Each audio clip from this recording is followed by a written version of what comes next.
Nous revoici pour la priorité des opérations. Quand j'ai une chaîne d'opérations comme suit, je vais dans la marge me remettre mon petit truc, mon acronyme qui m'aide.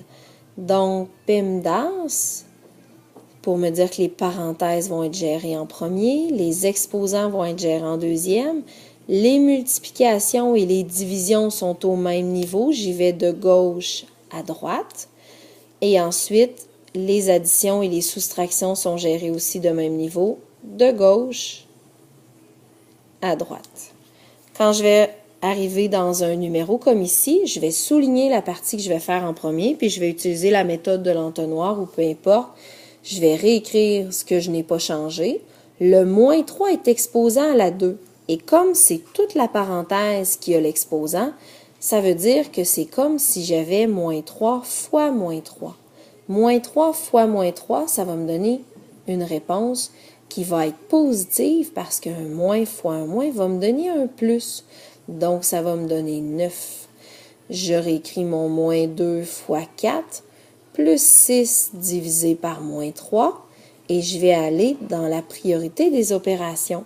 J'ai une addition, j'ai une soustraction, j'ai une multiplication, j'ai une addition, j'ai une division. Oh, je n'ai plus de parenthèse, je n'ai plus d'exposant, donc multiplication et division sont à faire en premier. J'ai une multiplication, j'ai une division.